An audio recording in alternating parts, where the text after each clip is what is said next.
But we are joined by an Israeli traveler who's in Cusco right now and made it there safely after a harrowing journey. Kfir Edut, thanks for being with us. Kfir, this is an unexpected part of your deal, your travels across South America, certainly in Peru. I mean, before we get into your personal story here, what can you tell us about what's happening in Peru, around you? I mean, how volatile has it been? For now, it doesn't seem to be very violent. It seems like things in Cusco are getting back to normal. But before, they were quite mad. Okay. Well, it's good to hear that at least things aren't ramping up out your window, at least at this point. Look, on the Israelis there, I mean, there are always a lot of tourists. I mean, people residing. Tell us a bit about your story of getting out of these areas. I mean, I understand one of the main things to happen first was the rail lines cut. Essentially, I mean, those are the lifelines, the only way in or out of some of these rural areas, and the railways got shut. What did you do? We decided to take a guide and organize a tour back to Cusco. And I mean, you make it sound simple there, but I mean, without the railways, what was the strategy? To stay as a group, to sort of head off in smaller, pairs, or what ended up being the rationale in that moment? We decided to walk as a group, and it wasn't easy, but the path was beautiful. I'm sure. At least that. A lot of roadblocks set up, I understand.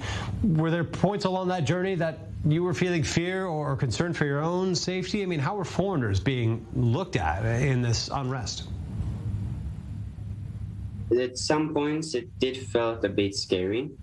We saw the train rails on fire. Wow. And we were afraid that we'll meet some violent people.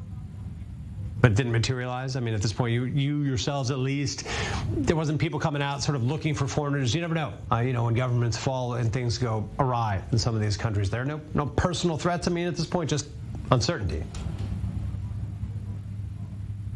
Here, they are less messing with the foreigners. They have less interest to hurt them because they still help them to provide the money and. Yes, it's a huge part of the economy. I mean, very measurable portion of the Peruvian economy. I understand that, so we're hearing from this side, from Israel, the government efforts to get people out. I mean, what's been your interaction or impression of, the Israeli Consul General? What have the Israeli authorities been able to do on the ground there for you? The Israeli consul in Peru helped us a lot. And he was a great help. He gave us a lot of information about the situation. Well, that's good. Was it hard, for you to get those contacts? I mean, sort of giving it a bit of a, report card, a grade at this point. I mean, there's some unrest. Sounds like, albeit semi-minor, but a major test for authorities in the country here now, Israeli ones in particular. Now, was it hard to get, in touch and connected with each other? Or as an Israeli in Peru, were you able to kind of look around and find each other? I mean, how did that process go of getting connected to the right people, getting in this group, getting the help you needed?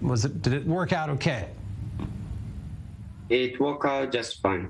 It was a fun, and we did everything by ourselves.